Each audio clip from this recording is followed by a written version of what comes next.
Hey everyone, and welcome to the BoardGains how-to. In this section, I'm going to show you guys how to play this game when you get it out of the box. So the first thing you're going to do before you start this game is you're going to complete a warm-up, because you want to get your body warmed and ready to play this game. You don't want to just do this game cold. That's how injuries happen. So you're going to complete a warm-up. So you refer to the rule book. We have a warm-up provided for you right here. And if you don't know any of these exercises, so 10 inchworms, air squats, we have the exercise guide, and this exercise guide has all the exercises in this game, and yeah, you can refer to the exercise guide for any exercise you don't know. So after the warm-up is completed, you do step 1, which is determine your match type. So depending on the number of players you have, you determine your match type. If you have 1 player, you can do a solo game. If you have 2 players, you can do a duel game. If you have 3 to 10 players, you can do a multiplayer match. So multiplayer match is the most common way to play this game. Or if you have 10 plus players, or you want to do teams, you can do teams as well.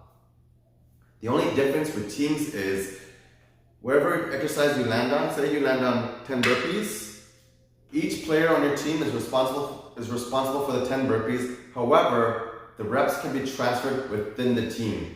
So say we have 2 players on the team, and we land on 10 burpees. Each of us has to do 10 burpees. However, we can transfer the reps. So I can do 5 burpees, and my teammate can do 15 burpees, and altogether we got 20 burpees. So that's the cool thing about teams, is you can transfer reps between the team members. I'll give you another example. Say we land on 10 leg raises, and we have 5 players on the team. So all 5 players are responsible for 10 leg raises each, so 50 in total. But we can transfer the reps between the team members, and I can do 5 leg raises, my team member can do 15 leg raises, my other team member can do 10, 10, 10. So we all did 50 altogether, and that's how you do it for teams. So wherever you land on, you all have to complete the exercises, but you can transfer the reps between the team members. So after you determine the match type, you have to, step 2 is you need to set the gains needed to win. So on the board, you can see there's a little square here, and this is where you set the gains needed to win. So if you want to do like a 10 to 15 minute match, you can set the gains for 3. If you want to do like a 15 to 25 minute match, you can set the gains for 5.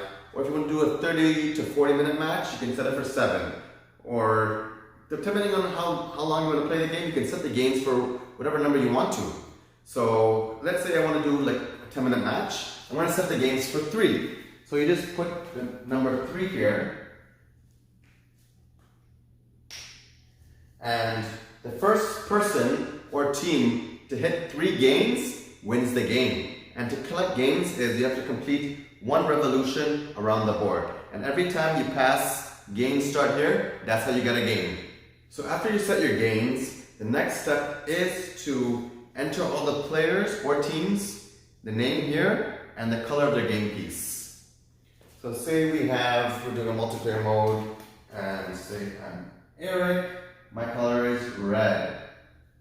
That's my game piece. Then we have Taryn, and he's blue, Bev, and she's pink, Adam, and he's the wood color.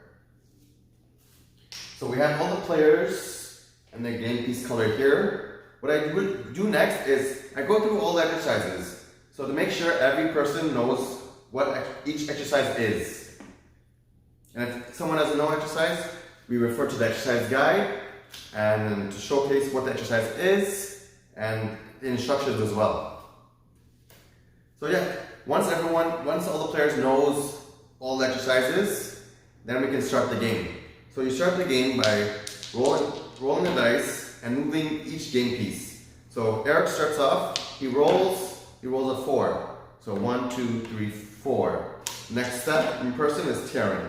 He rolls 8. 1, 2, 3, 4, 5, 6, 7, 8. I'll put this over here for now. Next up is Beverly. She rolls a 6. 1, 2, 3, 4, 5, 6. And Adam has an 8. 1, 2, 3, 4, 5, 6, 7, 8.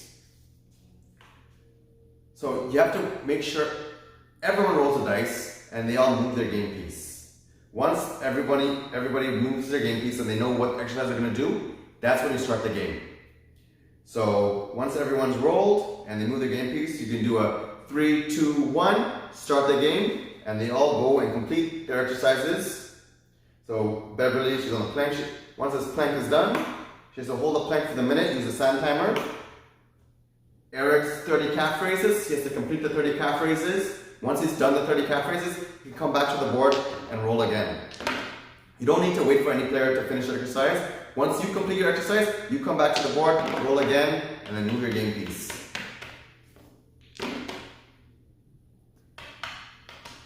So once you keep moving, once you complete the exercise, come back to the board, roll again. Complete the exercise, come back to the board, roll again. And then once you complete the revolution and pass the game start here, you get a point.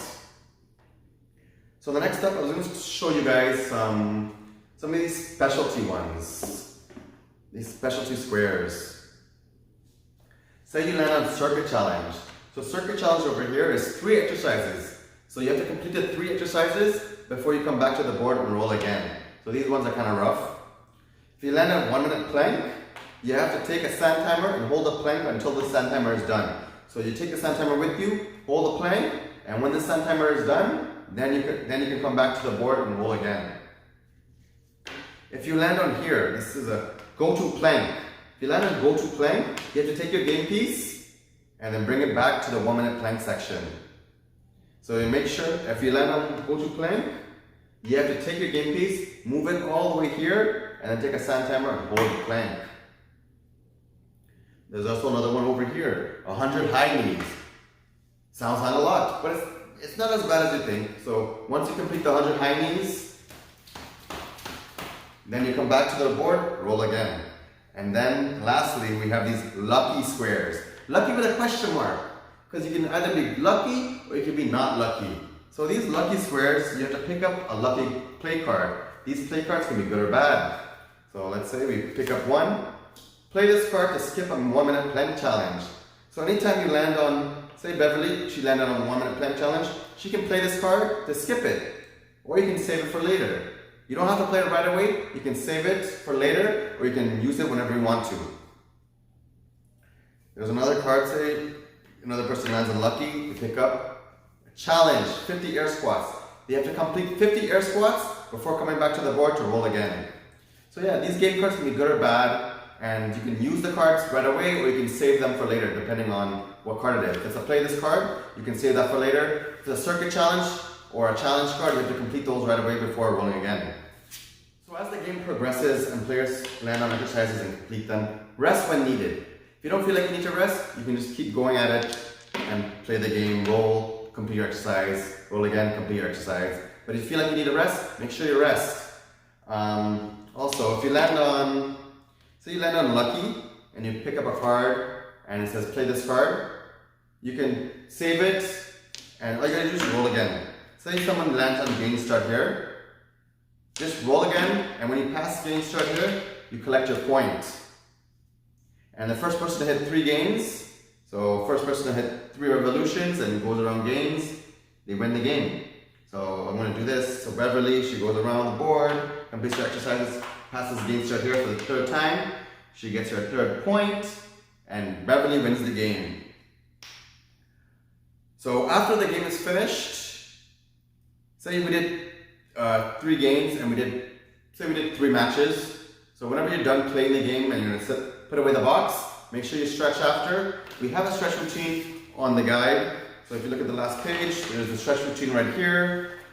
There's also substitution exercises. So there's also substitution exercises. Say certain players can't do some certain exercises, we have substitution exercises for them to choose from. So yeah, that's the basics of how to play board games. Hope you guys enjoyed, and let's start getting games.